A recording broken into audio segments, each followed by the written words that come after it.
Ceballos Aponte Jorge. Ceballos Aponte Jorge, presente.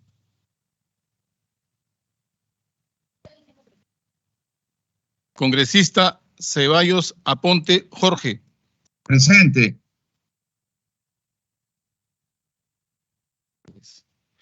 Congresista Julón Irigoyen Elba.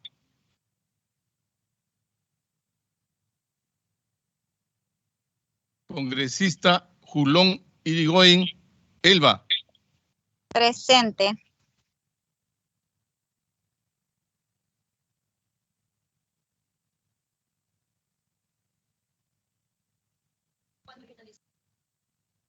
Sí. Señor secretario, si tomo mi asistencia, disculpe, Julón Irigoyen. Señora presidenta, contamos con la presencia de 4 congresistas y una licencia. Tenemos el quórum respectivo, señora presidenta. Puede iniciar la sesión. Ya.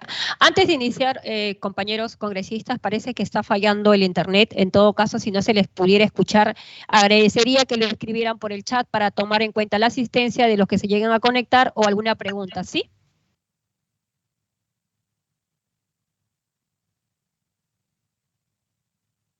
Siendo las 3:20 horas del día viernes 29 de abril, a través de la plataforma de sesiones Microsoft Teams del Congreso de la República y contando con el quórum reglamentario, damos inicio a la 6ª sesión ordinaria de esta comisión investigadora. Aprobación del acta. Señores congresistas, fueron remitidas a sus direcciones electrónicas el acta de la 5ª sesión ordinaria de fecha 15 de abril del 2022. Los señores congresistas que tengan alguna observación pueden expresarlo en este momento.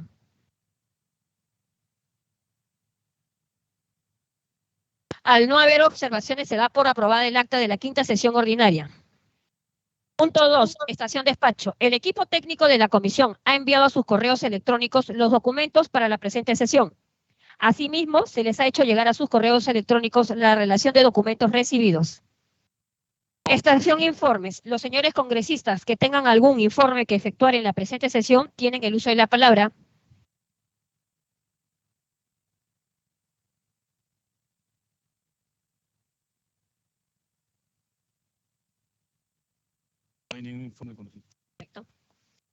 La presidencia tiene a bien informar, con fecha 11 de abril recibimos el oficio número 003-2021-2022 DC-DGP-CR de la Jefatura del Departamento de Comisiones del Congreso, trasladando un pedido de información de la Fiscalía de la Nación y en especial de la Segunda Fiscalía Provincial, corporativa especializada en delitos de corrupción de Lima, requiriendo si nuestra comisión recibió documentación o información sobre el proceso de negociaciones, contratación y ejecución contractual realizada por el Estado para la adquisición de vacunas contra la COVID-19. Al respecto, con oficio número 424-2021-2022 de nuestra comisión, se cumplió con responder al Departamento de Comisiones indicándole que no recibimos ninguna información o documentación como las indicadas. Punto 2. También se recibió el oficio número 631-2021-2022 de la congresista Margot Palacios de fecha 20 de abril último, donde nos propone organizar una sesión extraordinaria descentralizada de la comisión en la ciudad de Huamanga, Ayacucho. Al respecto, la presidencia acogió dicha solicitud y está organizando en coordinación con el referido despacho la siguiente sesión extraordinaria descentralizada para el día sábado 7 de mayo a las 11:30 en las instalaciones de la Universidad Nacional de San Cristóbal de Huamanga. Punto 3. Con fecha 20 de abril último, se recibió el oficio 364-2021-2022 del Departamento de Comisiones del Congreso de la República, quien nos da cuenta de un requerimiento de información de la Fiscalía de la Nación, y en especial de la Segunda Fiscalía Provincial Especializada en Delitos de Lavado de Activos de Lima, sobre si la persona jurídica de Ionia Technology Corporation SAC se encuentra comprendido en proceso de investigación por esta comisión. Al respecto, se respondió en el oficio número 444-2021-2022 de nuestra comisión, indicando que no está siendo investigada, pero que en segunda sesión ordinaria descentralizada de fecha 4 de marzo, cuando compareció la expresidenta ejecutiva de Salud, señora Fiorella Molinelli Aristondo, al responder las preguntas 3 y 4, aparecen referidas la citada empresa como proveedora beneficiaria y se adjuntó la transcripción.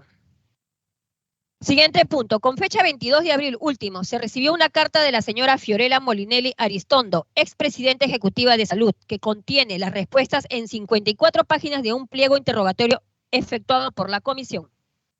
Siguiente. Con carta de fecha 27 de abril del presente año, el señor Jorge Luis Arboleda Meneses, secretario técnico encargado para asistir a esta comisión investigadora, solicitó retornar a la unidad de origen de donde proviene el Departamento de Comisiones por razones personales y profesionales.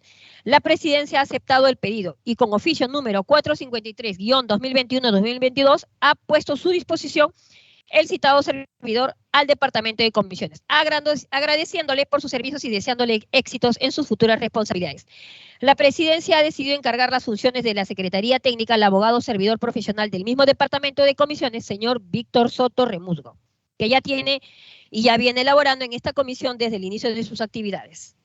No existiendo ningún otro informe, pasamos a la estación pedidos. Los señores congresistas que tengan algún pedido que efectuar pueden expresarlo en este momento.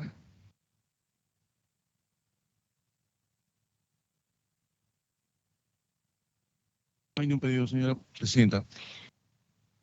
Al no haber pedido, pasamos a la siguiente. Estación orden del día. Estimados señores congresistas, tenemos para el día de hoy la presencia del señor ingeniero Martín Alberto Vizcarra Cornejos, expresidente constitucional de la República, quien comparece de forma presencial ante esta comisión parlamentaria, habiendo sido citado de conformidad con la agenda de la presente sesión y con las formalidades aplicables del artículo 88 del reglamento del Congreso de la República. Como todos recordamos, el ingeniero Martín Alberto Vizcarra Cornejo asumió el cargo de presidencia de la República el 23 de marzo del 2018 y le ejerció hasta el 10 de noviembre del 2022. La invitación tiene por finalidad indagar sobre las decisiones gubernamentales adoptadas a partir del surgimiento de la pandemia, que fue precisamente durante su mandato. Como todos sabemos, el 6 de marzo del 2020 se declara en el país el primer caso de infectado por COVID-19. Un hombre de 25 años de ese momento que había retornado a Lima de un reciente viaje a Europa. Luego, el 15 de marzo del 2020, el gobierno del Perú decretó el estado de emergencia y aislamiento social obligatorio a nivel nacional, que regía desde las 0 horas del 16 de marzo por un periodo de 15 días en un contexto mundial de miedo y pánico por el avance de una pandemia mortal y desconocida. Después, el 18 de marzo se incluyó el toque de queda nocturno y dominical. Estas medidas fueron recurrentemente extendidas hasta en 5 oportunidades, llegando hasta fines de junio. Este es en el contexto sobre el cual se tomarán decisiones y orientaciones políticas por el gobierno que dirigió nuestro invitado para enfrentar los efectos de la pandemia y que hoy motivan su comparecencia ante esta comisión para recibir sus declaraciones ante este órgano congresal de investigación. Bienvenido, señor ingeniero Martín Vizcarra Cornejo, expresidente constitucional de la República, a esta comisión investigadora. Gracias, congresista. Antes de iniciar su intervención, vamos a cumplir con las formalidades previas para proceder a tomarle el juramento respectivo. Siendo las 3:27 del día viernes 29 de abril del año 2022, le vamos a preguntar a nuestro invitado lo siguiente. Señor ingeniero Martín Alberto Vizcarra Cornejo, ¿está usted acompañado de un abogado defensor? No, he venido solo. Haremos paso a la juramentación. ¿Es usted católico? Sí. Perfecto. Señor ingeniero Vizcarra, jura por Dios y por los santos evangelios decir la verdad en sus declaraciones y respuestas que brinde a esta comisión investigadora. Sí, juro.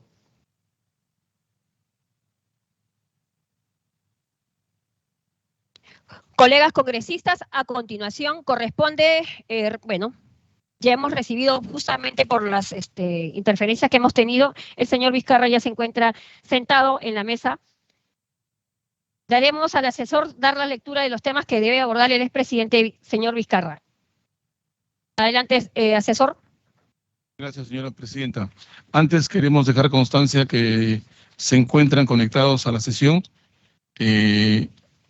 la congresista Alcarraz Agüero, Revilla Villanueva César, Burgos Oliveros Juan, el congresista Mori Celis Juan, la congresista Palacio Guamán, el congresista Ceballos Aponte Jorge y la congresista Julón Irigoyen Elba. Solo hay una licencia, la del congresista Raimundo Mercado, y no asiste el congresista Río Latueros.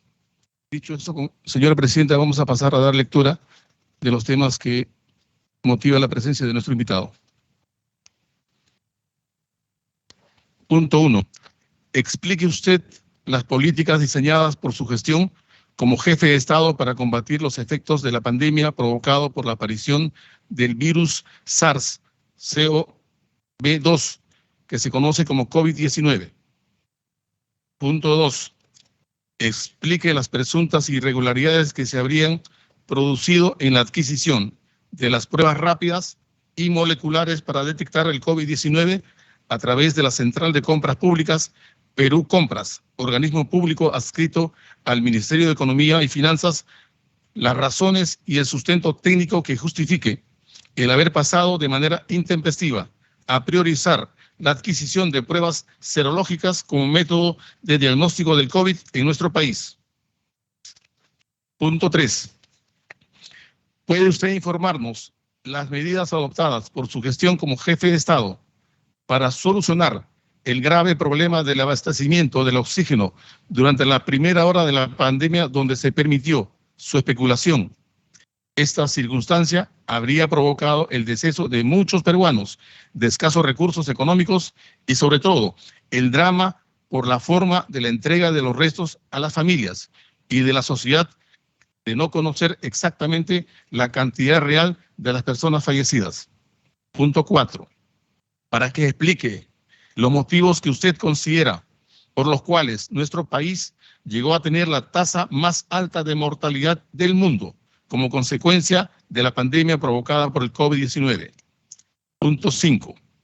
Explique sobre las presuntas irregularidades en la suscripción y ejecución del convenio de cooperación interinstitucional y transferencia tecnológica entre la Universidad Nacional de Ingeniería, UNI, y el Ministerio de Salud, MINSA, para implementar 47 plantas de oxígeno, sobre el cual la Contraloría General de la República realizó un informe de control específico y 3 informes de control concurrente. Es preciso señalar que el 8 de noviembre del 2020, con resolución ministerial número 919-2020, MINSA, se autorizó la transferencia a la Universidad Nacional de Ingeniería del 50% del valor de las citadas plantas, ascendente a la suma de 13.393.134 soles con 50 céntimos. Punto 6.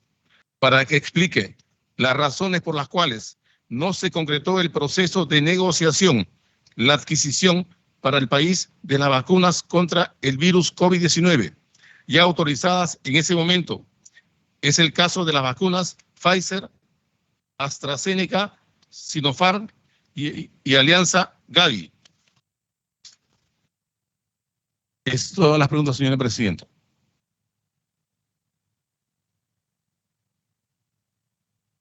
Gracias, asesor. Señor ingeniero Martín Vizcarra Cornejo, responda a cada uno de los temas que le han sido propuestos en la invitación y leído en esta sesión. Gracias, señora presidenta. Voy a proceder a responder todos y cada uno de los 6 puntos que me están siendo consultados a través del oficio que he recibido. Antes de empezar con la respuesta, quisiera solamente como introducción manifestar que la Constitución Política del Perú, en su artículo 118, establece cuáles son las responsabilidades y competencias que tiene el presidente de la República. Y son 24 ítems los que establece, de diversa índole. Pero el ítem 3, el inciso 3, es el que se aplica precisamente a la respuesta de todas las preguntas, que manifiesta que el presidente de la República es responsable de dirigir la política general del gobierno. A eso nos hemos dedicado y con ese concepto es que vamos a responder las preguntas siempre respetando la Constitución. Quisiera hacer una pequeña introducción para manifestar la respuesta de la primera pregunta sobre qué políticas diseñamos para enfrentar esta terrible enfermedad que afectó no solo el Perú, sino el mundo entero. Hay que recordar que hoy estamos en el mes de abril del 2022. Las primeras medidas que se tiene conocimiento son de marzo del 2020, es decir, hace 2 años estamos viviendo las consecuencias de la pandemia producto del COVID-19. Pero ¿cuándo el mundo toma conocimiento de este virus? Pocos meses antes, el 31 de diciembre del año 2019, la Comisión Municipal de Wuhan, en la provincia de Hubei, en China, notifica una serie de casos de neumonía en la ciudad de Wuhan, que considera que son causados por el coronavirus, por un tipo de coronavirus. Eso fue terminando el año 2019. Por eso es que el virus es denominado COVID-19, precisamente porque fue a finales del 2019 donde aparece en Wuhan.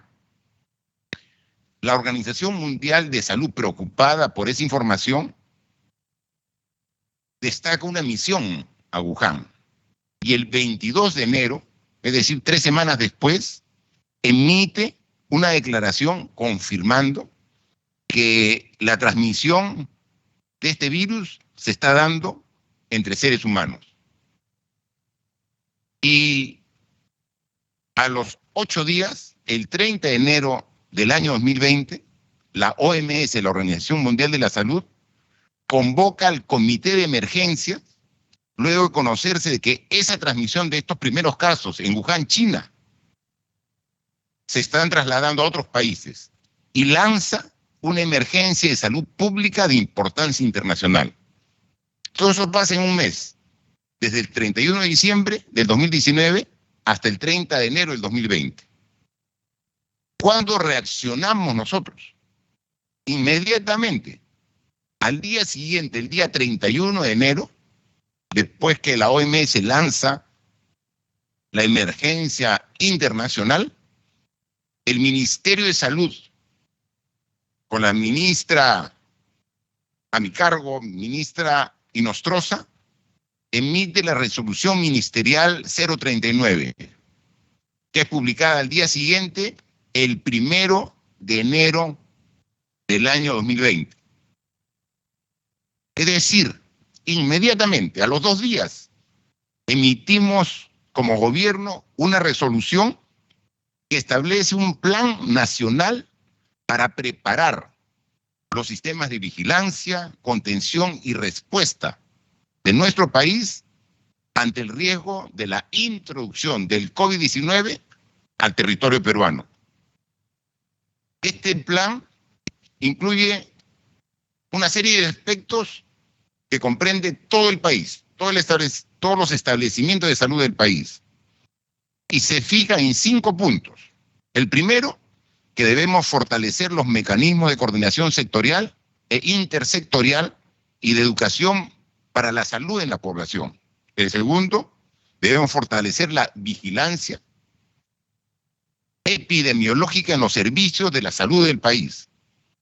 El tercero, establecer los hospitales y las referencias a nivel regional y nacional para la atención de los casos sospechosos que se presenten. El cuarto, fortalecer la capacidad operativa de los servicios de salud para atender los casos del COVID-19. Y el quinto, y quizás el más importante, comunicar, socializar en todo el país los riesgos a grupos específicos y a la población en general sobre el COVID-19. Eso lo publicamos el 1 de febrero, 2 días después de la emergencia internacional. En el mes de febrero estuvimos atentos. El 6 de marzo, como usted lo ha dicho, se reporta el primer caso de COVID-19 en el Perú. Inmediatamente, en conferencia de prensa, acompañado de la ministra de Salud, lo dimos a conocer, porque estos temas se tienen que manejar con absoluta transparencia. Lamentablemente, una semana después, el 11 de marzo, se produce el primer fallecimiento por COVID-19. Y precisamente ese mismo día, 11 de marzo del 2020, la Organización Mundial de la Salud alerta que el COVID-19 ya era una pandemia. ¿Qué significa una pandemia? Es una epidemia que está a nivel global, que se está trasladando rápidamente a todos los países del mundo. Al tomar conocimiento de esa información, en 4 días, del 11 de marzo al 15 de marzo, a través de una reunión del Consejo de Ministros, establecimos el estado de emergencia. Determinamos una cuarentena y dispusimos de 6 estrategias como política para poder enfrentar el COVID-19. Paso a referirme a las 6 estrategias. La primera, promoción y prevención. Esta estrategia consistió en socializar con la población la necesidad de aislamiento a través de la inmovilización en la cuarentena. Lo que nos dijeron los expertos es que el virus no se traslada solo. El virus se aloja en el organismo y somos las personas los que trasladamos al virus. Teníamos que inmovilizar a la población para inmovilizar el virus. Teníamos como segundo aspecto mantener un distanciamiento social, que se determinó primero en 1,5 metros y luego en 1 metro. El tercer aspecto para prevenir el contagio fue el uso obligatorio de todos los peruanos y peruanas de las mascarillas. Y el cuarto fue en ser rigurosos en la higiene permanente a través del lavado constante de manos. Esa fue la primera política. Y fue socializada intensamente, de tal forma que la población sí asumió y comenzó a respetar estas indicaciones de promoción y prevención. La segunda estrategia fue la telemedicina y teleorientación. Dado que la población ya no podía movilizarse porque estaba en estado de emergencia y estaba en cuarentena, teníamos que atender los requerimientos de salud a través de la central de la línea 113. La línea 113 atendía normalmente al día entre 1.500 a 2.000 llamadas. Tuvimos que fortalecer la atención a través de la línea 113 porque en pocos días tenía una demanda de más de 25.000 llamadas diarias y teníamos que responder para atender las dudas de la población, como también atender e incluso hacer diagnósticos de enfermedades con médicos especialistas a través de la telemedicina. La tercera estrategia era referida al diagnóstico. ¿Cómo saber si las personas tenían o no tenían COVID-19? Teníamos que hacer el diagnóstico. Teníamos que ver a las personas que tenían algún síntoma, tenían fiebre, tenían malestar del cuerpo, dolor de garganta, cualquier síntoma, para inmediatamente tomarle una prueba. Y entonces se elaboró un procedimiento para a la población diagnosticarla utilizando las pruebas rápidas y las pruebas moleculares. Como este es motivo de la siguiente pregunta, me extenderé sobre esta estrategia posteriormente. La cuarta estrategia era el aislamiento. Dado que eres una enfermedad con un virus muy contagioso, una vez que se determinaba que alguien lo tenía, teníamos que aislarlo para evitar que siga contagiando. Y entonces se dio instructivos para que, si era posible, el aislamiento se realice en los propios domicilios. En algunos casos sí se podía realizar el aislamiento, pero no en todos los casos, porque las viviendas en nuestro país muchas veces están hacinadas. Entonces teníamos que dar una posibilidad de aislamiento en ambientes que promueva el Estado peruano. En Lima tomamos la decisión de designar para que se dé este aislamiento a la Villa Panamericana. Son 7 edificios que gradualmente se fueron dando para que las personas que tengan COVID podían ir a aislarse y a tener las atenciones básicas en su salud.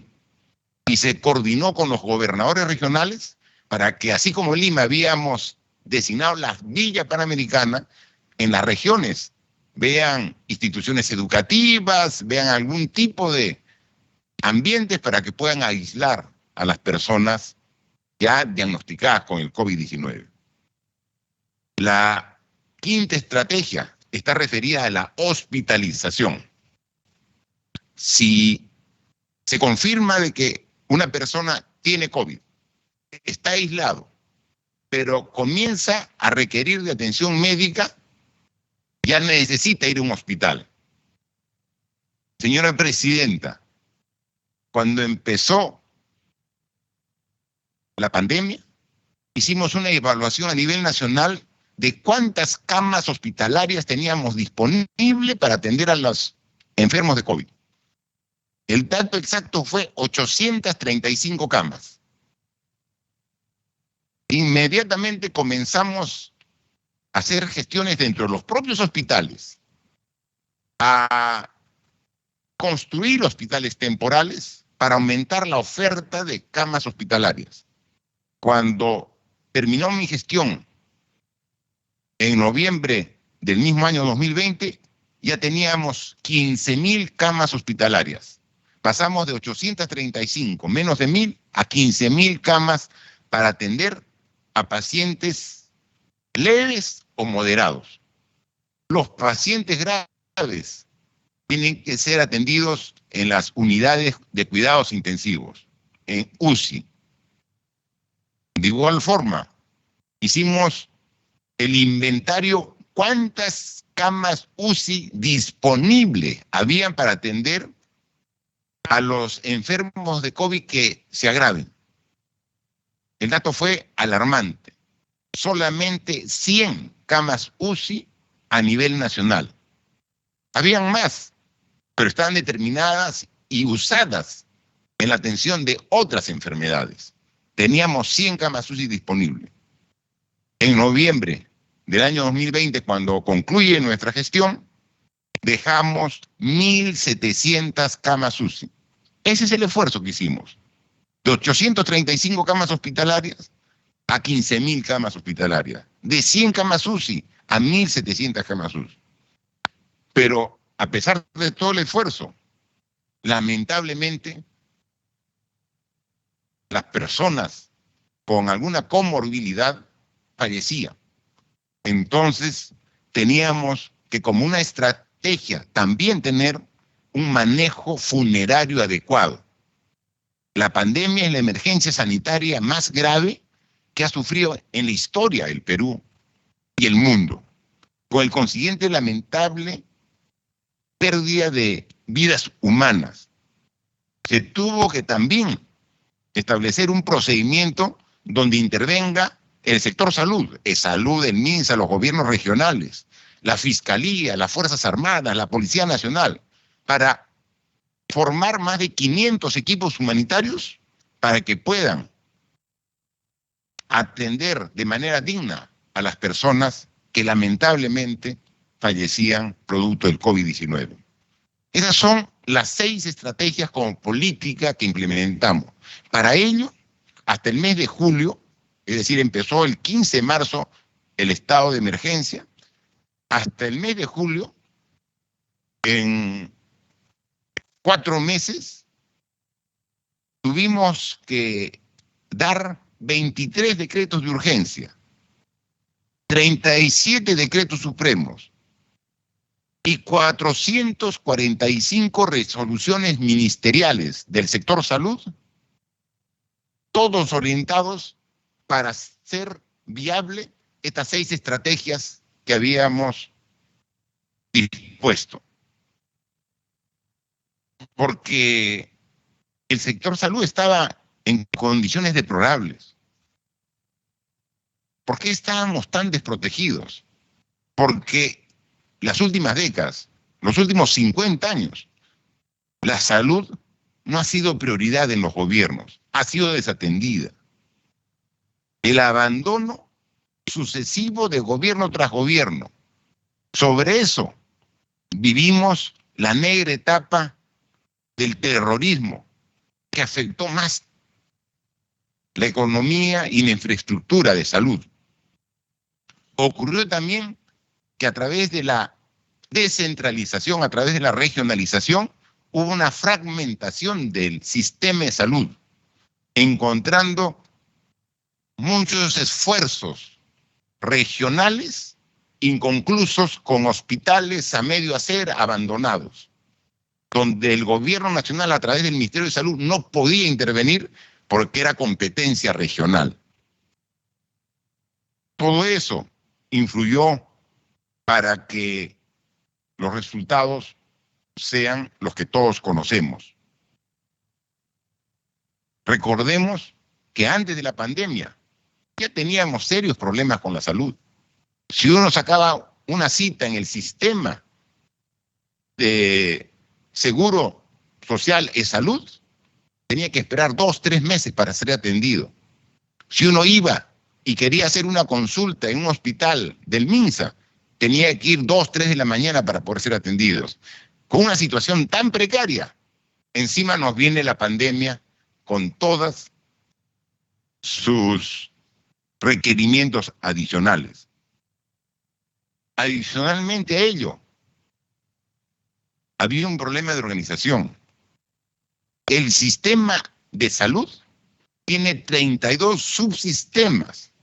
Está el MINSA, está el salud, está la sanidad y las fuerzas policiales, está el ejército, la marina, la fuerza aérea, los gobiernos regionales, las clínicas del sector privado. Son 32 subsistemas de salud, que cada quien actuaba bajo su propio criterio. Teníamos que uniformizar. Por eso se creó el Comando COVID.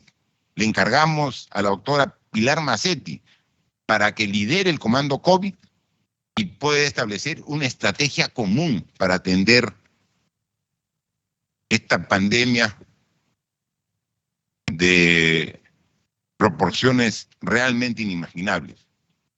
Adicionalmente a ello, fuimos conscientes de que se necesitaba el apoyo de todos. Se convocó a la empresa privada para que colabore en la atención en lo que esté a su alcance, dentro de sus posibilidades. Pero también se convocó a los expertos para que a través de diferentes comisiones creadas a través de resoluciones ministeriales del Ministerio de Salud puedan darnos todo su conocimiento. Quizás la que más tenemos que reconocer es a la comisión de expertos referido al manejo de medicamentos. Esta era una enfermedad nueva. No se sabía cuál era la cura. Hasta ahora mismo no se conoce exactamente un tratamiento para el COVID-19. Pero sin embargo, se tenía que actuar de alguna manera. Se convocó a un panel de expertos que estaba integrado por médicos de la talla de César Augusto Cabeza, Máximo Manuel Espinosa, Eduardo Gotuso, Sonia Indacochea, Rosaluz López Martínez, Luis Melchor Loro, Félix Llano, Eduardo Ticona, Ciro Maguiña, entre otros profesionales de larga data y vasta experiencia para que recomienden los tratamientos a seguir. Los tratamientos que hemos seguido, tanto hospitales como ambulatorios, eran producto de las propuestas que nos iban haciendo este panel de expertos. Esa fue la forma como hemos encarado en los meses que nos tocó vivir la pandemia, el COVID-19, al cual le dimos todo nuestro esfuerzo. Ahora paso a responder, señora presidenta, la segunda pregunta, que se refiere básicamente a presuntas irregularidades en adquisición de pruebas rápidas y moleculares y en la consulta de por qué se pasó de manera intempestiva a priorizar la adquisición de las pruebas rápidas en vez de pruebas moleculares. Le vuelvo a recordar que el artículo 118 de la Constitución, referido a las atribuciones y responsabilidades del presidente, no hay ni uno de sus 24 incisos que nos diga que tenemos que intervenir como jefe de Estado en los procesos de compra de los diversos sectores. Es el artículo 119, donde dice que es a través del Consejo de Ministros que los sectores correspondientes son los que tienen que velar por precisamente el control de los servicios públicos. A pesar de esta precisión, como expresidente interesado en aclarar esta dura etapa que nos tocó vivir con la pandemia, quiero explicar las razones para tomar algunas decisiones difíciles por parte del Consejo de Ministros. El día 19 de marzo del 2020, recuerde que el estado de emergencia se dio el 15 de marzo. El 19 de marzo del 2020, a través de las conferencias de prensa que daba después de los consejos de ministros, en esa oportunidad, acompañado de la ministra de Salud, di a conocer al país el decreto de urgencia 028-2020, que fue aprobado por el Consejo de Ministros. Mediante este instrumento legal se anunciaba la compra de 1.400.000 pruebas serológicas rápidas y 200.000 pruebas moleculares. ¿Por qué es la diferencia? ¿Por qué más pruebas rápidas que pruebas moleculares? ¿Cuál es la justificación? Lo explico ante esta comisión. Son dos los motivos. El primero es que había una enorme falta de oferta de pruebas moleculares debido a la alta demanda mundial de ese insumo en ese momento. Estábamos en el mes de marzo. El virus se encontró en diciembre en China, al otro lado del mundo. Pero en enero ya el virus estaba en Europa. En febrero ya estaba en Estados Unidos, contagiando a su población. Entre enero y febrero, los países de Europa y Estados Unidos comenzaron a comprar las pruebas moleculares para hacer el diagnóstico de su población, superando la capacidad de producción de los laboratorios de las pruebas moleculares. Cuando nosotros en el mes de marzo salimos al mercado a buscar pruebas moleculares, ya las capacidades de producción estaban agotadas. Países, Francia, Italia, Alemania, en fin, todos los países de Europa, Estados Unidos, estaban adquiriendo toda la capacidad de producción que tenían las fábricas de pruebas moleculares. En consecuencia, a nosotros sí nos ofertaban pruebas moleculares, pero nos decían, te las entrego de acá 60 días, de acá 90 días, dentro del proceso de producción que tenía. Ese es un problema. Sin embargo, las pruebas rápidas tenían un plazo de entrega más pronta. Las pruebas rápidas se entregaban en una semana, en 15 días. Por ahí un problema referido a la oferta. Pero también hay otro problema, señora presidenta. Es que, como ustedes saben, porque todos hemos ido tomando conocimiento sobre lo que es el COVID-19 y el tratamiento, los diagnósticos. A muchos nos han tomado pruebas rápidas y moleculares.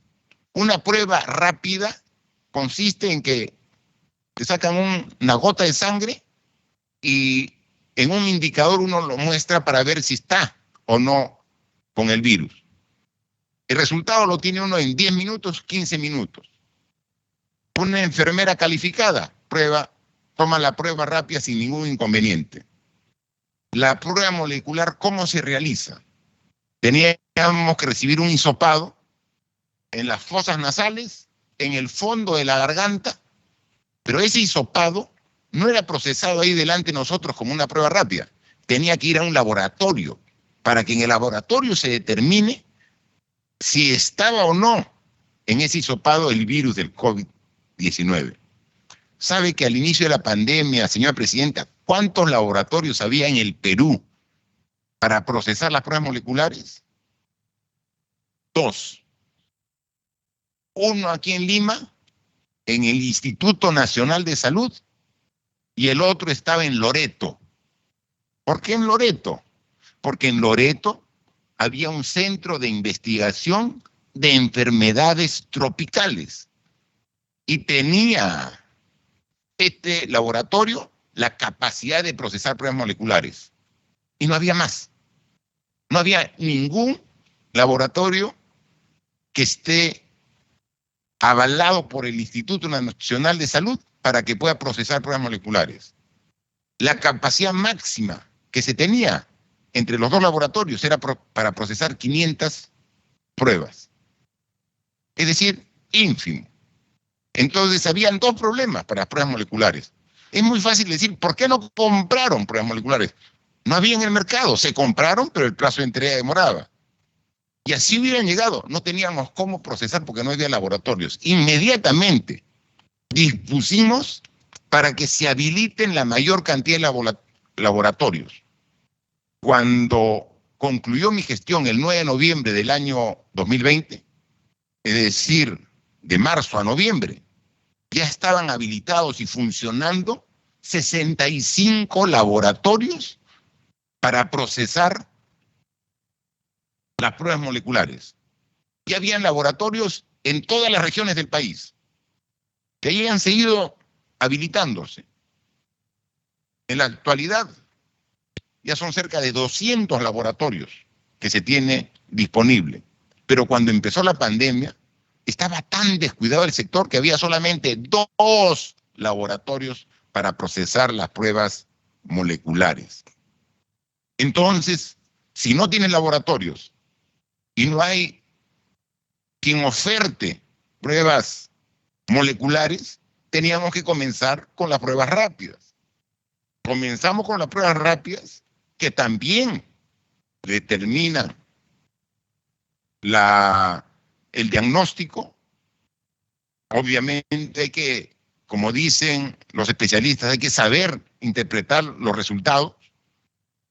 Comenzamos con una mayor cantidad de pruebas rápidas, pero conforme fueron llegando la adquisición de pruebas moleculares y fueron habilitándose los laboratorios, de manera gradual y progresiva, comenzamos a tener cada vez mayor porcentaje de diagnóstico con pruebas moleculares respecto a las pruebas rápidas. Así que ese es el motivo, no hay otro.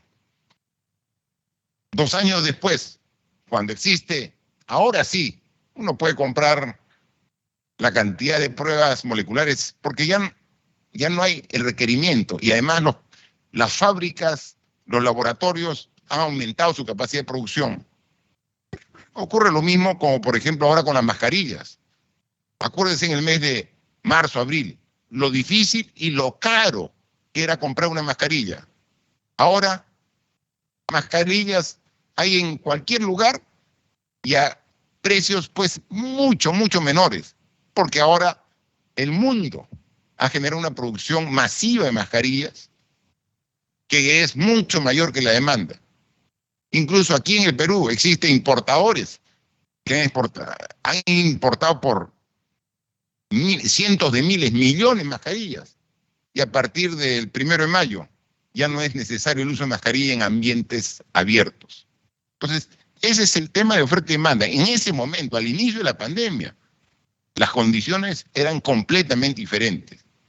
Lo único que les pido es un poquito de memoria para ver cómo era la situación. Pero todo ello nosotros lo informábamos día a día con total transparencia a la población. Recuerden, salíamos en televisión nacional todos los días para explicar y estar de la mano de la población explicando la situación en que nos encontramos. Tercera pregunta es básicamente sobre el problema que tuvimos por el oxígeno. Efectivamente, la COVID-19, como es conocido, en los casos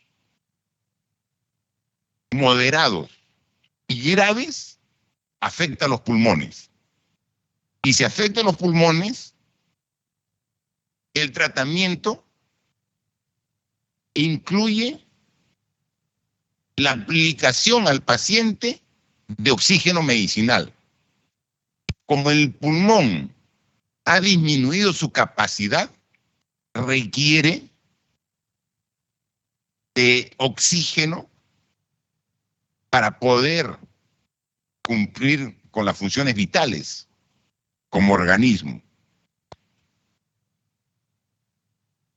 Este oxígeno medicinal, señora Presidenta, y eso es un tema sumamente importante, en función de lo que establece las recomendaciones médicas y científicas, debe tener una concentración mínima de 93%.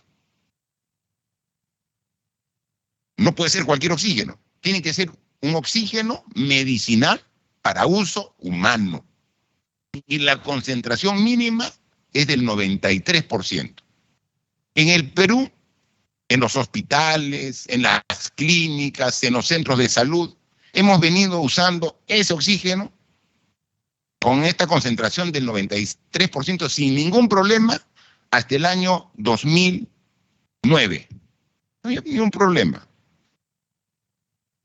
Sin embargo, empezando el año 2010, en enero de 2010, de manera totalmente injustificada, se elevó la concentración mínima de oxígeno del 93% al 99%, a través de la resolución ministerial 062-2010, firmada por el ministro Óscar Ugarte, siendo presidente Alan García. Mire, los expertos, los científicos dicen que el ser humano requiere oxígeno medicinal con una concentración mínima del 93%. Y entonces, aquí en Lima había plantas de oxígeno, los propios hospitales tenían sus plantas de oxígeno 93%. Usted iba a las ciudades más alejadas, las más pequeñas, no había hospital, había un centro de salud, pero sí había oxígeno, porque el proveedor de oxígeno local, pequeño en función del tamaño de la ciudad, producía oxígeno con 93% de concentración. Entonces uno iba a Tumbes o a Tacna y había oxígeno al 93%. Uno podía estar en Cajamarca o en Puno, había 93%. Podía estar en la selva, en Tarapoto, en Ucayali, había 93%. Todo había.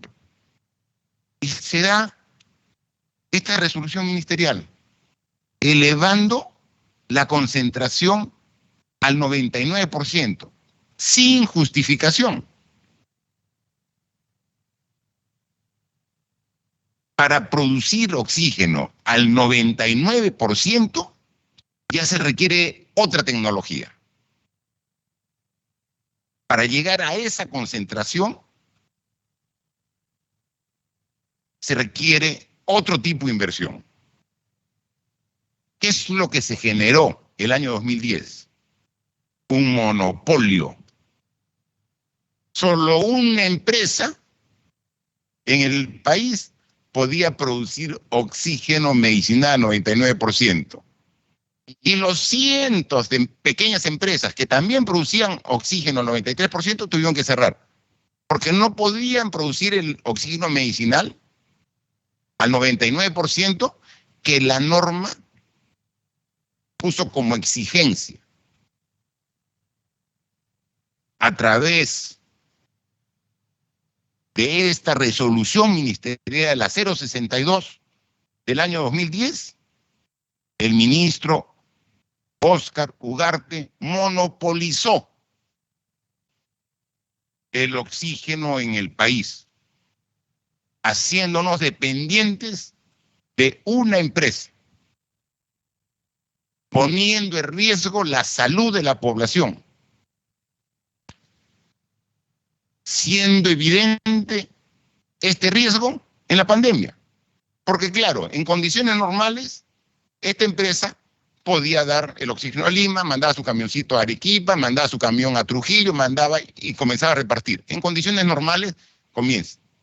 Y obviamente, en 10 años, del 2010 al 2020, ¿cuánto habrá ganado esa empresa?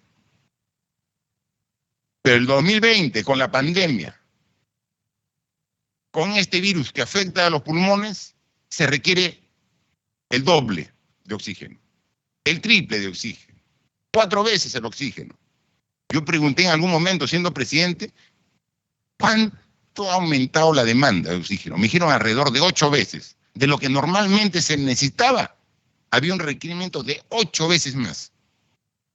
Y entonces, el proveedor de oxígeno, el único, al final había otro más, que con el tiempo también tenía un pequeño porcentaje del abastecimiento de oxígeno. Ya no podía. Cuando se duplicó la demanda, pudo atender esta empresa. Cuando se triplicó, ya estaba a las justas. Cuando aumentó más, ya no podía. Y entonces uno dijo, ¿y las demás empresas? No, pues hace 10 años están inoperativas. Sus plantas ya no funcionan. La gente sí comenzó a morir por falta de oxígeno, porque se había dado una norma no para beneficiar a la población, sino para beneficiar a una empresa. Y con la salud no se puede jugar de esa manera. ¿Qué hicimos nosotros? Primero, cuando vimos la alta demanda de oxígeno y cuando averiguamos cuál era el problema, es que el problema es el 99% que se ha fijado. Cambiamos la norma. A través de una norma, bajamos nuevamente al 93%, que es suficiente para el uso humano medicinal del oxígeno. Pero claro, de la noche a la mañana, uno no puede hacer una planta de oxígeno. Se demoraron 2, 3 meses, que es el tiempo que estábamos sufriendo esa falta de oxígeno. Dimos el decreto de urgencias 66 del 2020, donde autorizamos una transferencia de 98 millones de soles para financiar los gastos extraordinarios para atender la demanda de oxígeno. Pero el daño ya estaba hecho. Autorizamos la importación, porque ese problema no lo tenían en Ecuador, en Colombia, en Chile. ¿Y por qué no lo tenían? Porque no habían puesto la norma del 99%, pues. Y entonces tuvimos que gradualmente otra vez implementar nuevas plantas de oxígeno con este nuevo requerimiento de 93% de concentración para atender a la población. En estas circunstancias, incluso algunas empresas privadas donaron plantas de oxígeno. O sea, con sentido social, donaron plantas de oxígeno. Los técnicos del Ministerio de Salud trabajaron al límite para apoyar y hacer la instalación de esa planta en los hospitales. Obviamente hubo especulación, porque cuando la demanda supera largamente la oferta, es que se aprovechan los especuladores. Hicimos todo el esfuerzo a través de la policía para tratar de proteger en lo que se podía a la población. Pero efectivamente, la demanda era superior a la oferta por esta norma que se dio en contra las necesidades y contra la salud de toda la población.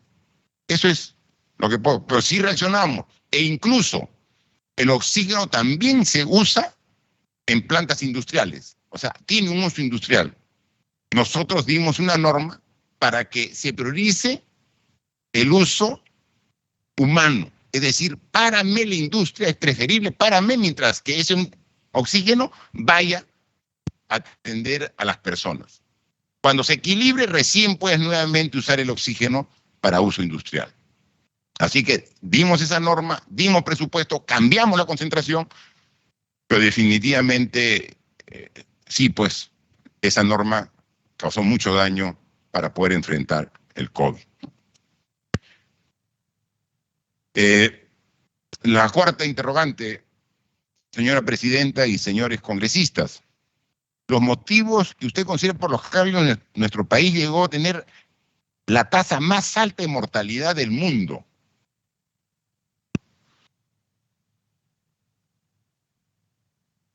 Efectivamente, el Perú tiene una alta tasa de mortalidad. No podemos negarlo. Pero ¿cómo no vamos a tener una alta tasa de mortalidad? A pesar de todo el esfuerzo que pusimos, si empezamos con 100 camas UCI, con 800 camas de hospitales y con un oxígeno fuera del alcance de las posibilidades de la industria nacional por la norma. Obviamente con eso nos era muy difícil, le poníamos todo el esfuerzo. Nos pueden decir que podemos haber cometido seguro más de un error, pero no nos pueden decir que hemos sido indiferentes. Hemos trabajado día a día, las 24 horas del día. Les consta a la población el esfuerzo que hemos puesto para enfrentar, a pesar de la precariedad que teníamos por los 50 años de abandono del sector salud. Entonces, cuando ataca una pandemia de estas características al mundo entero, obviamente genera mortandad en todos los países. En estas circunstancias, cada país tenía que reportar la cantidad de personas que fallecían. Y cada país lo calcula a su manera. Lo que nosotros hicimos aquí fue dar la indicación precisa al sector salud para que nuestro registro sea lo más real posible, porque queríamos trabajar con absoluta transparencia. Es decir, nuestro reporte de fallecidos siempre ha sido lo que realmente podíamos evidenciar. Y formamos una comisión para que evalúe y para que vea si hay una diferencia, lo actualice. De tal manera que en 2 oportunidades hemos actualizado. Había un desfase y hemos actualizado. Entonces, sí tenemos una alta tasa de fallecidos. Y cada uno de estos fallecidos, realmente, lo lamentamos mucho. Cada vez que salíamos en nuestra condición de presidente de la República, nos solidarizamos, acompañamos en el dolor a todos y cada uno de los familiares que habían perdido a un ser querido producto de la pandemia. Pero queríamos hacer el reporte para tener el dato más real posible. ¿El resto de los países ha hecho lo mismo? O sea, todos han sido escrupulosos como nosotros en reportar la cantidad de fallecidos.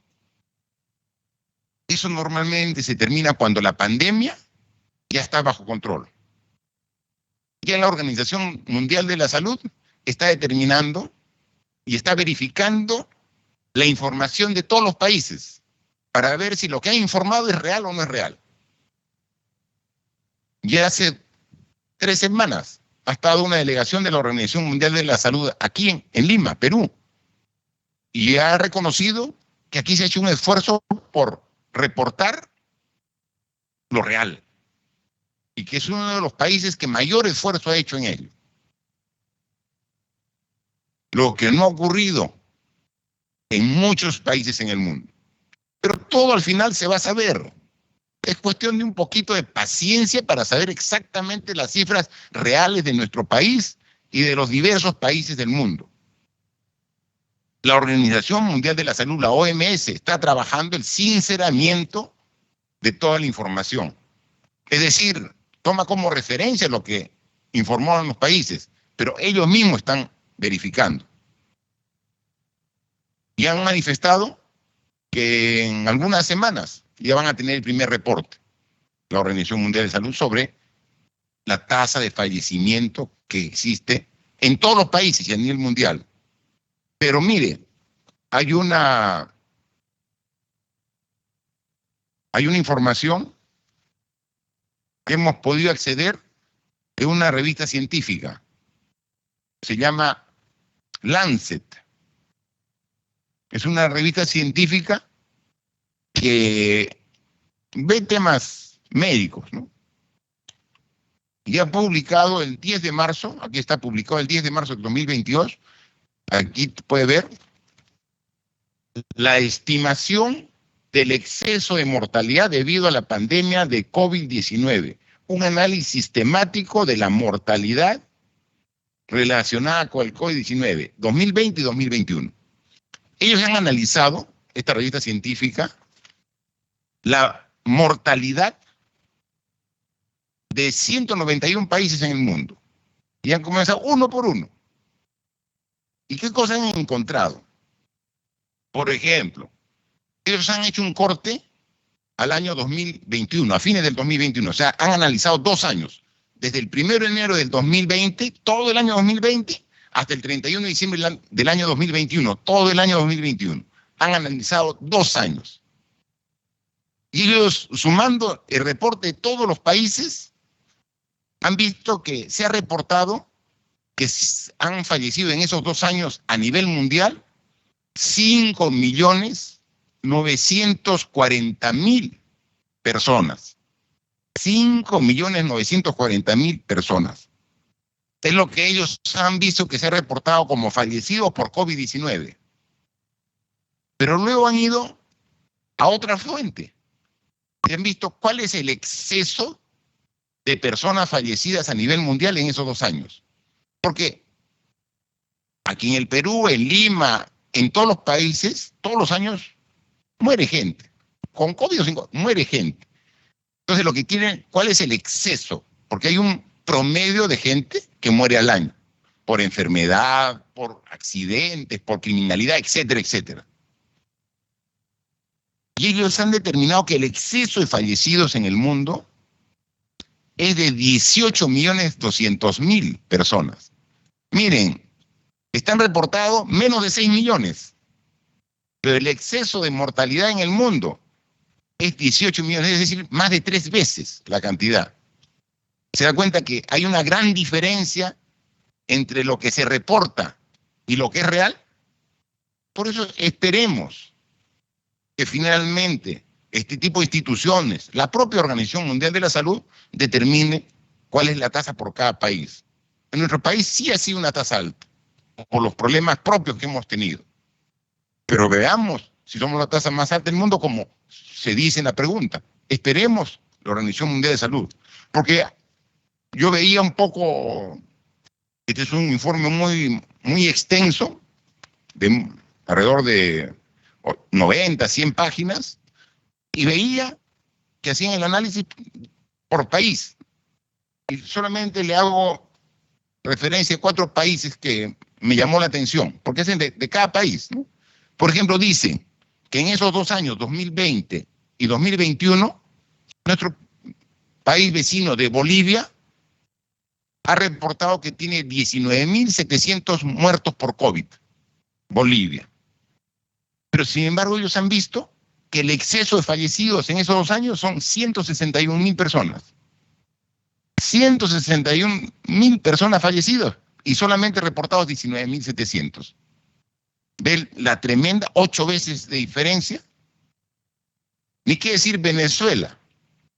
Venezuela pareciera que es una eficiencia en el manejo del COVID. Solamente en los 2 años, 5.430 fallecidos. 5.400.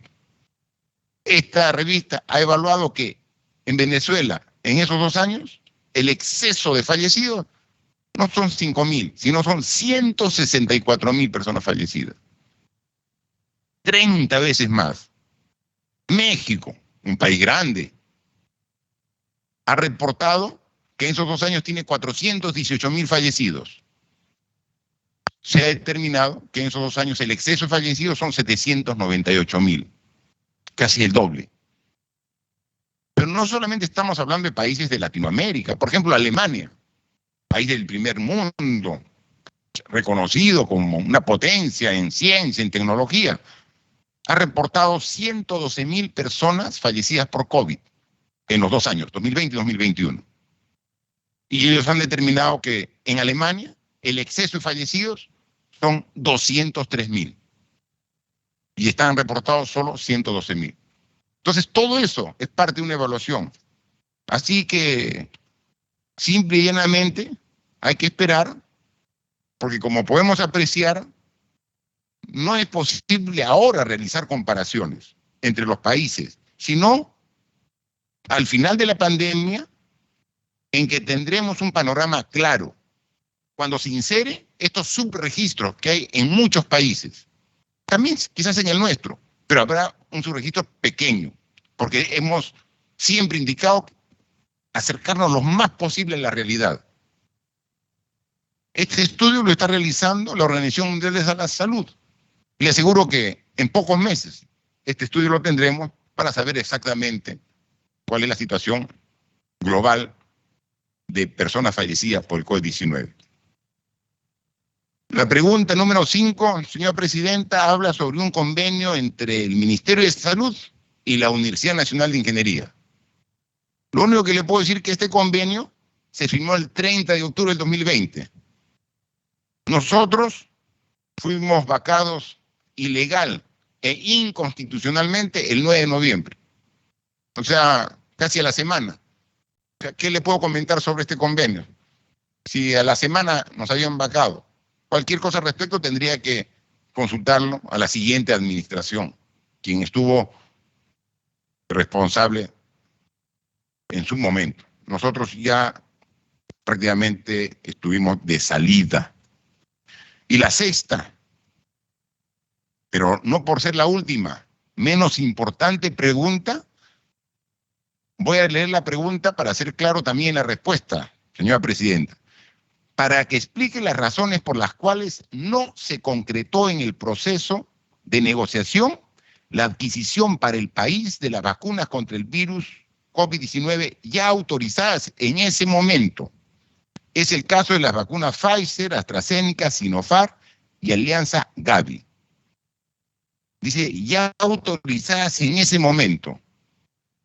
Yo estuve como presidente del Perú hasta el 9 de noviembre del 2020. Y hasta ese momento, señora presidenta, no había ninguna vacuna autorizada para su uso. Ninguna. Recién fue el 31 de diciembre del 2020 que la Organización Mundial de la Salud publicó su primera validación para su uso en emergencia de la vacuna Pfizer. Fue en diciembre. Que tanto países como Reino Unido, Estados Unidos, Canadá y la Unión Europea valida recién en diciembre la vacuna Pfizer. Y la Organización Mundial de la Salud, que es el ente rector de la salud a nivel mundial, valida el 31 de diciembre del 2020. Entonces, a partir de enero del año 2021, ya algunos países comenzaron a vacunar. En el Perú se comenzó a vacunar a partir del mes de febrero del año 2021. Nosotros no podíamos haber concretado ningún proceso porque terminamos la gestión el 9 de noviembre, cuando no se había validado ninguna vacuna. Al no existir vacuna alguna autorizada, no se podía concretar ningún proceso de adquisición para el país con laboratorios privados. Sin embargo, el 10 de septiembre, interesados en este tema, emitimos un decreto de urgencia el 10 de septiembre para facilitar la adquisición, conservación y distribución de las vacunas, lo que permitía al Ministerio de Salud para que se vaya preparando cuando ya la vacuna sea autorizada. Es decir, vaya preparando.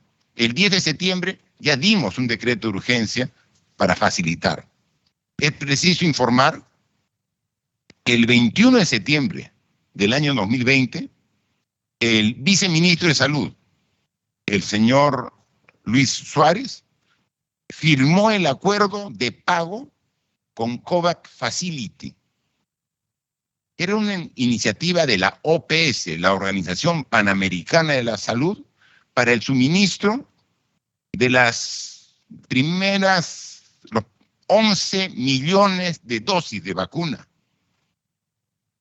Con COVAX Facility, por ser una iniciativa de la OPS, sí podíamos firmar contrato, porque no era una empresa de un laboratorio privado.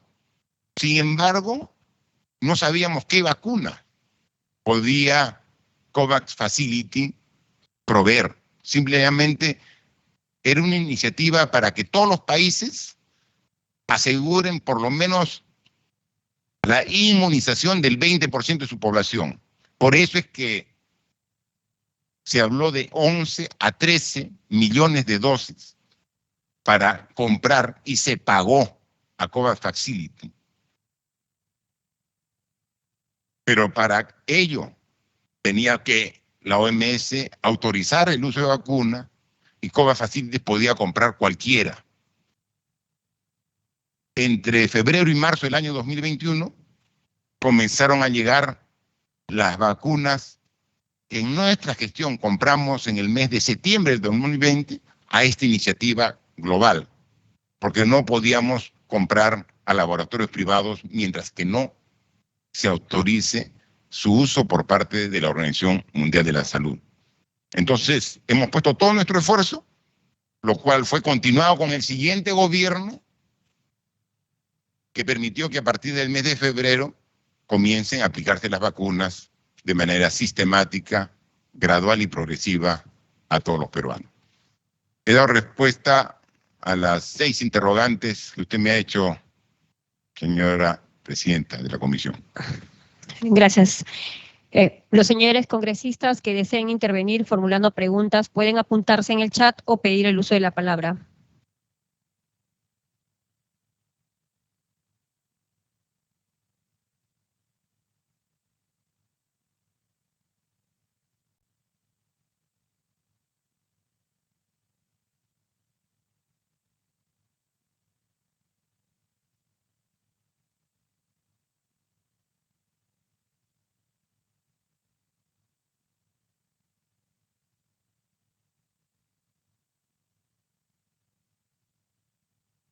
No hay preguntas, señora congresista.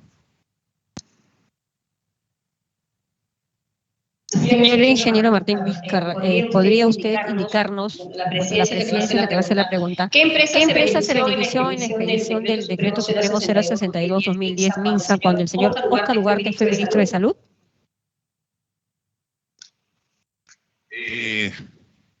No quisiera yo decir nombres, pero sabemos que el proveedor que ha estado suministrando por 10 años consecutivos oxígeno es Praxair, ¿no? Se puede averiguar en cualquier hospital o en el propio Ministerio de Salud quién era el proveedor de oxígeno medicinal en todos los hospitales del país, ¿no? Entonces, yo le voy a dejar, por ejemplo, acá está la resolución ministerial a que hago referencia. Es del 26 de enero del año 2010. ¿Quién firma? Óscar Raúl Ugarte Villús. Y aquí, esto es lo que se llama el Petitorio Nacional de Único de Medicamentos, ¿no? Y aquí en su página está oxígeno medicinal, concentración del 99 al 100. 99 al 100. Antes era del 93 al 100. A partir del enero del 2010, 99 al 100. Una medida para sacar del mercado a toda la competencia. Es como decir ahora, ¿no? Uno usa un tipo de combustible que venden todos los grifos y que pongan una medida y a partir de ahora deben tener tal contenido de azufre que solamente lo tiene un proveedor. Todos los grifos cierran porque no pueden, ¿no? Porque la tecnología la tienen para otra cosa. Entonces es una norma con nombre propio. Y eso es inadmisible. No se puede jugar con la salud de la población. Acá está, y le dejo la resolución ministerial para que pueda ver, y también le dejo la resolución ministerial, que también es interesante, para que vea que a los 2 días de declararse la emergencia mundial por la OMS por COVID, ya nosotros sacamos una resolución para ver cómo vemos. Acá está la relación de laboratorios. Encontramos solo 2 laboratorios. Miren cómo hemos descuidado la ciencia y tecnología, ¿no? 2 laboratorios en el Perú que podían procesar pruebas moleculares. Ahora, felizmente, hay más de 100. Nosotros, al 9 de noviembre, dejamos 65 laboratorios en todas las regiones. Antes, desde Tumbes hasta Tacna, para hacer una prueba molecular, tenían que mandar el hisopado acá a Lima, a Chorrillos, al Instituto Nacional de Salud. Puede imaginarse. Ahora, en todas las regiones hay laboratorios para poder hacer esa prueba molecular. En consecuencia, se ha hecho todo el esfuerzo, ¿no? Pero, claro, había serias deficiencias en el sector que ya estaba fuera de nuestro alcance poder corregir, pero se tomaron acciones para atenuar los efectos de estos inconvenientes. Congresista Celis, se le cede la palabra para que pueda hacer la pregunta. Gracias, señora presidenta. Muy buenas tardes. Por su intermedio, saludar a los colegas congresistas y saludar la presencia de nuestro invitado, el ingeniero Martín Vizcarra Cornejo, expresidente de la República. ¿Me escucha, señora presidente? ¿Puede volver a repetir? No se le escuchó. Buenas tardes, ¿me escuchan ahora sí?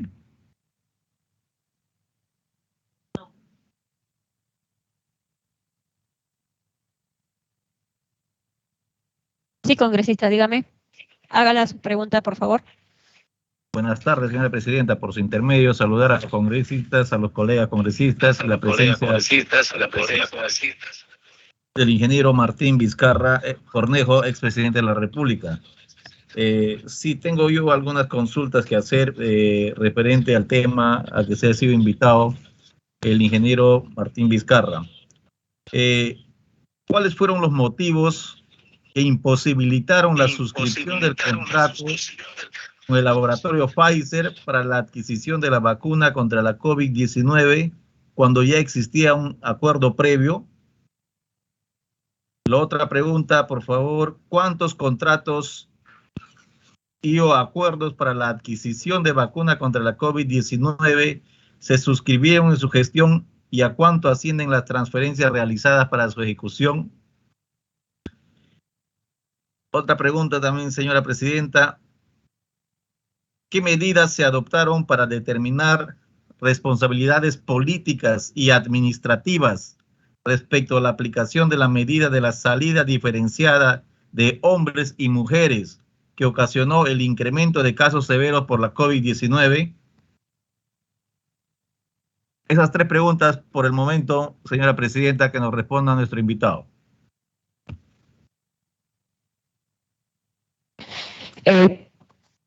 Señor ingeniero Martín Vizcarra Cornejo, responda, por favor, a las preguntas del congresista Celis. Bien, en realidad ya la he respondido, pero vuelvo para que quede más claro en todo caso, ¿no?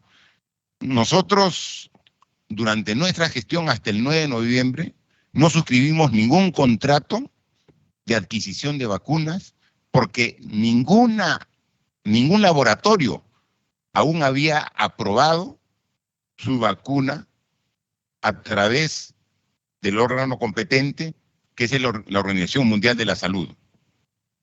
Como recuerde usted, congresista, a través de usted, presidenta, yo he sido presidente del país hasta el 9 de noviembre del año 2020. Y la primera validación que hay de una vacuna por parte de la Organización Mundial de la Salud fue del 31 de diciembre, precisamente, del laboratorio Pfizer. Entonces, cuando uno firma un contrato para adquirir un bien, hay dos cosas fundamentales que tienen que estar en el contrato. ¿Cuánto cuesta el bien y en qué plazo me lo entregas? Si no está validado por la Organización Mundial de la Salud, el laboratorio todavía no fijaba precios, o sea, no había precios de la vacuna hasta antes de ser validado por la Organización Mundial de la Salud. Pero además de no tener precios, no había plazo de entrega. Sin esas condiciones no se podía ultimar el contrato. Había reuniones de coordinación con todos los laboratorios, con Pfizer, con AstraZeneca, con Sinopharm, con Moderna, con todos. Había reuniones de aproximación, de coordinación, pero no se podía firmar el contrato mientras que no esté validada por la OMS. Y eso ocurrió recién en diciembre del año 2020, cuando nosotros estuvimos hasta noviembre, 9 de noviembre del año 2020. Pfizer preguntó algo sobre qué problemas había. Desconozco porque yo no tengo los detalles, eso lo sabe el Ministerio de Salud, si es que había algún problema particular con Pfizer. Directamente quien tenía que ver la coordinación era una comisión multisectorial en la cual estaba el Ministerio de Salud, el Ministerio de Relaciones Exteriores y el Ministerio de Economía y Finanzas, principalmente, ¿no? Entonces, si hubiera algún problema, serían los responsables de esa comisión, que sí que hubo algún problema en particular con Pfizer. Pero en general los contratos no podían definitivamente suscribirse mientras que no se tenga la aprobación de la Organización Mundial de Salud, que recién fue en diciembre. Hubiera querido estar hasta diciembre, firmar los contratos y agilizar la vacunación de todo el país, pero una decisión inconstitucional del Congreso nos sacó del cargo de manera ilegal el 9 de noviembre. Obviamente respetamos, pero queda claro por parte de la población que también esa decisión del Congreso de ese entonces generó que haya inestabilidad política y todos este tipo de negociaciones también se vean afectadas. Hubo ahí un presidente, si se puede llamar presidente, al ex congresista Merino, que duró 6 días, que generó todo un problema de carácter nacional, y luego ya con la asunción del cargo del congresista Sagasti como presidente, se comenzó a retomar nuevamente todas las coordinaciones que nosotros desde septiembre estábamos haciendo a través del decreto de urgencia que emitimos el 11 de septiembre. Y retomó, y a partir de febrero comenzó a vacunarse y comenzó a llegar. El único contrato que sí firmamos no fue con un laboratorio privado, que no podíamos, sino fue con una instancia generada por la Organización Panamericana de la Salud, el COVAX Facility, que nos permitió, sí, hacer un compromiso a través de un adelanto, un pago, para que nos facilite, nos venda entre 11 a 13 millones de dosis. No estaba especificado el tipo de vacuna, eso lo iban a determinar ellos a través de la OPS y de la Organización Mundial de la Salud, las cuales fueron entregadas en el mes de febrero o marzo, que llegaron al Perú, y esas sí fueron compradas en septiembre. Era lo único, pero no podíamos comprar laboratorios porque no estaban autorizados. Respecto a las salidas diferenciadas, mire, se tomó diversas medidas. Es muy fácil después, 2 años después, decir por qué no hicieron mejor esto o lo otro. Las decisiones que se tomaron eran en función de lo que en ese momento se veía como temas que eran oportunos. Algunas decisiones cumplían su objetivo y las respaldábamos y continuábamos. Algunas veíamos que no tenían el efecto esperado y entonces dejamos de implementarlas. Eso es como en cualquier acción de una administración.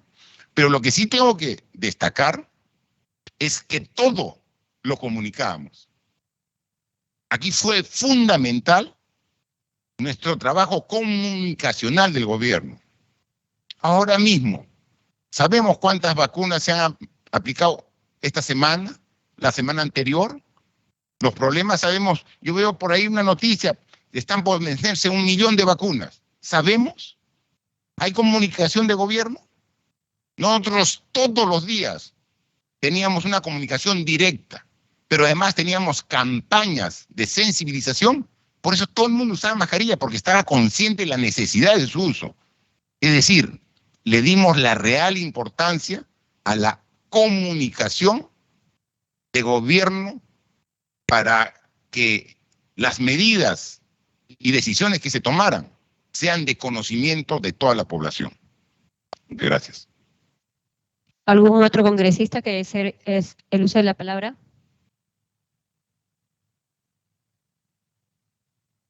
Congresista Moris Ellis.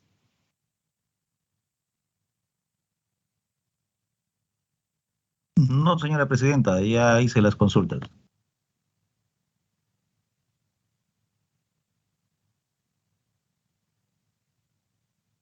Congresista Moris Ellis.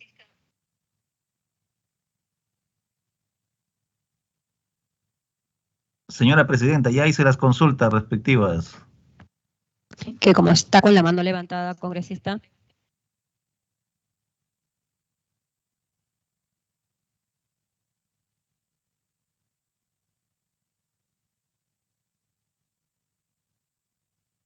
Al no haber más preguntas, se da agotada la agenda de la presente sesión. Muchas gracias, señor ingeniero Martín Vizcarra Cornejo, expresidente de la República, por su importante exposición. La información brindada en esta sesión es de suma importancia para los fines de la investigación. Lo invitamos a retirarse de la sala de sesiones cuando usted lo estime pertinente. Muchas gracias, señora presidenta, señores congresistas, miembros de la comisión. Una vez más, manifiesto mi total disposición a colaborar en cuanta comisión exista para encontrar la verdad, se determine los hechos tal y como sucedieron y las decisiones, consecuencias que se deriven de ellos. Así que gracias por la invitación y como siempre a su disposición. Muchas gracias. Gracias a usted. Señores congresistas, la transcripción magnetofónica de la sesión forma parte del acta respectiva. No habiendo más puntos en la agenda y siendo las 4:46 se levanta la sesión. A los señores congresistas se les invita a participar en la tercera sesión extraordinaria descentralizada que se efectuará el día de mañana, 30 de abril, a las 10 de la mañana en el auditorio César Vallejo de la Universidad Nacional de Trujillo, de la ciudad del mismo nombre, donde se abordarán los temas del Departamento de la Libertad. Gracias, muy buenas tardes, congresistas.